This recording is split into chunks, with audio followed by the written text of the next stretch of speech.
So I'm out here shooting at this austere range out in Alabama. It's in the National Forest land. Got the B.E.A.R out here, putting several rounds through it, trying to get it sighted in. Maybe this is the place that if when Doug comes down, if he wants to come, we can come. Obviously, it's quite a bit to get back out here. Lots of really rough roads. I think one of these days I'm gonna have to invest in a four-wheel drive. But yeah, I think you could come out here and have some fun.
Perfect.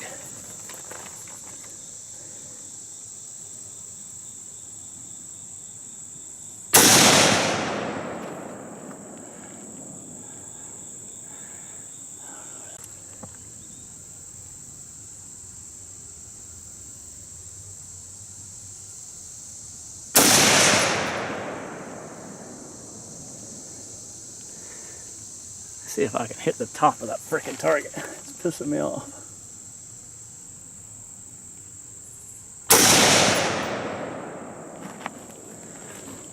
Alright, so we got sights are way the hell down.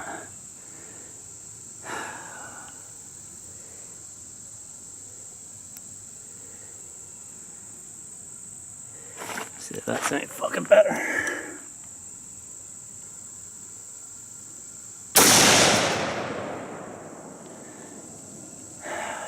Jesus Christ.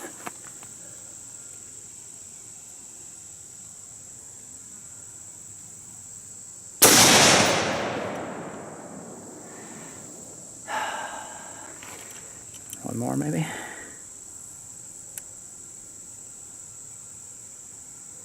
Let's give that a try, see.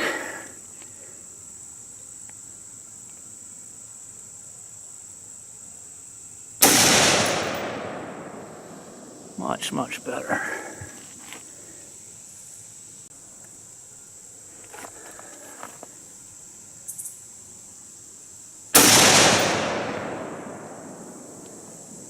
Oh yeah, baby, that's what I'm talking about.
Alright, so now that I got it frickin' sighted in, you can actually hit some frickin' targets for once.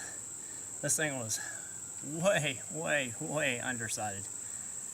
Trying to hit back over there on 50 yards was a frickin' pipe dream with my sights that far off. So, getting a little closer, you can at least hit the frickin' target and you can see how far you are low. Anyway.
Thus far, I'm really liking this bear. It is so easy to get the second follow-up shot on target. The recoil is like non-existent. Freaking spiders, that's what you get out here in the austere world. Anyway, like I was saying, I'm really liking this bear rifle. The recoil is manageable enough that you can get the second follow-on shots down there pretty easily. And while I still have a little bit of work to do on my sights, and I definitely need to get some new batteries for this damn EOTech, but so far so good. It's looking quite nice.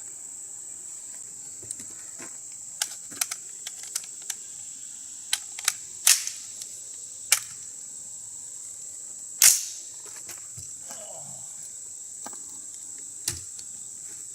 Can't forget the ears.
Smoking.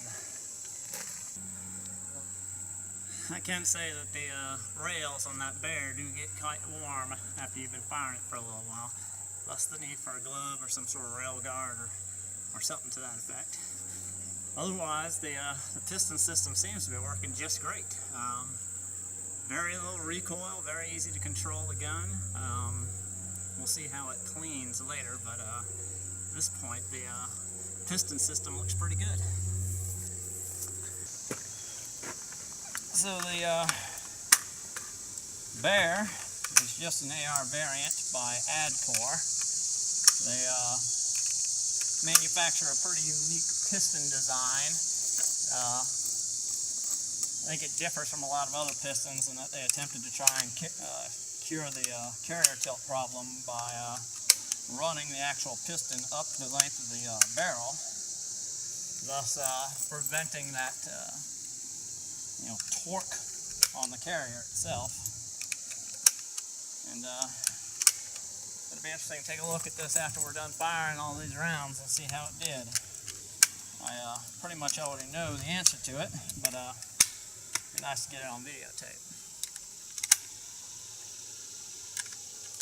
So like I said before, it does run a little hot. And when I say a little hot, I put, I don't know, 100 rounds through here so far. And my guess is that just about any AR would get hot with that. You saw the barrel steaming the last time we were firing.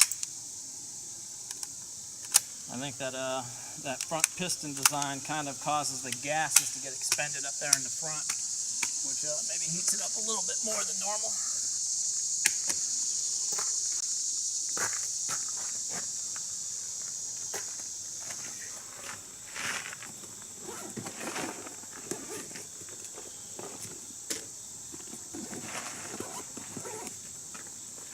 So I wasn't prepared enough to bring live batteries, but I was prepared enough to bring drinks, because it is a bit toasty out here today.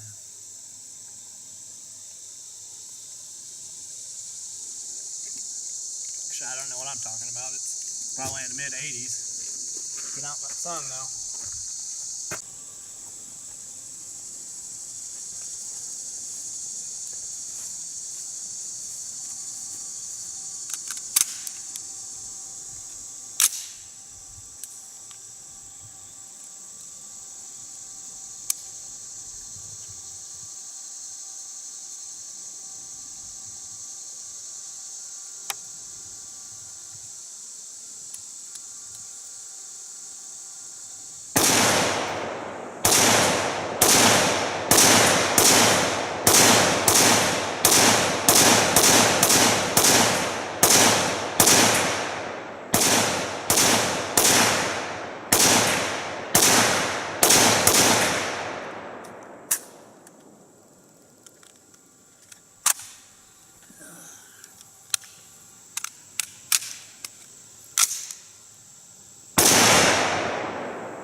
Smoking.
Not too shabby for a day's work.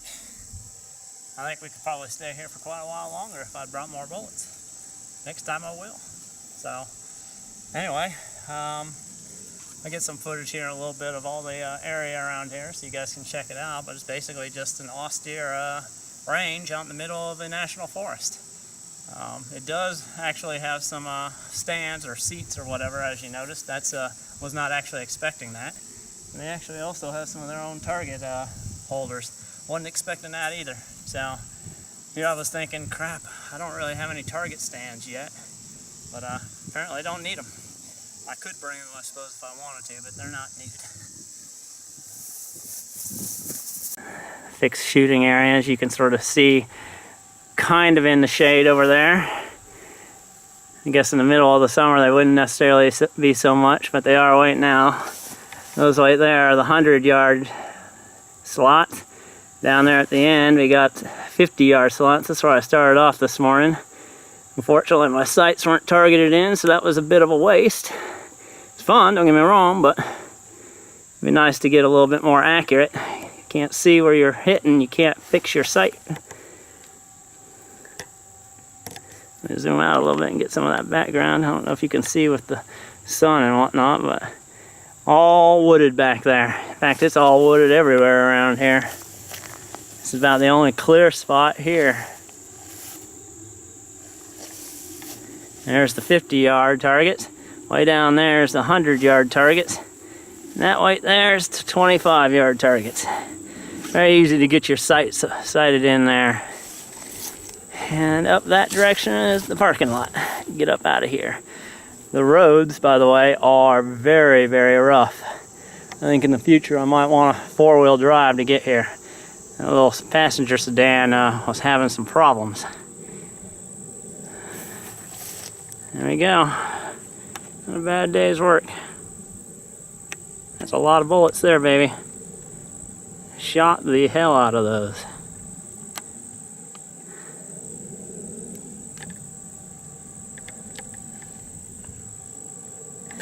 People that were here before me left their targets. Really wish people would clean up after themselves.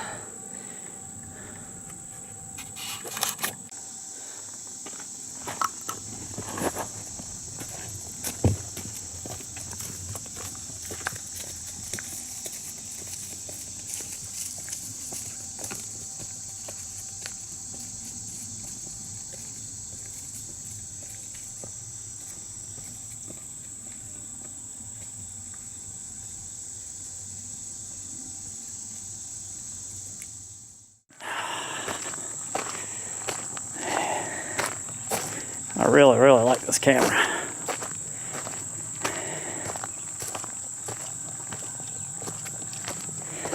Between image stabilization and the light enhancement that it does, I mean, it's pretty shaded in here. And you can see quite clearly, at least I can in the viewfinder. All right, let me get this straight. Don't shoot at anything but targets. Apparently, somebody can't read. It's a nice place, I'm not going to deny that. I think I will come back here. One of the advantages to these places like this is a lot of the indoor ranges, you're waiting on people, you always have your ears on. You know, it costs a lot of money. I think this place costs $3 and it's pretty much voluntary. Of course, I'm going to go ahead and pay it, of course, because I enjoy places like this and I'd like them to keep doing it. Hope everybody does that, but who knows. Anyway, there's my car. This is out in the middle of the Talladega forest in Alabama, eastern Alabama. It's about 35 minutes from where I live. Here's all the info on fees and whatnot. Yeah. See if we can't get that. National Forest, baby. Range rules, $3 fee. Yep. Looks like it might be a pretty cool place to try and hike too. Although it's going to be a lot of bushwhacking. There is a trail down south, or rather west of here, It's a 100-something mile trail, starts up north here and goes all the way down to the south side of the Talladega Forest. Backpacking, hiking, camping, you know, that sort of thing. Might have to do that at some point.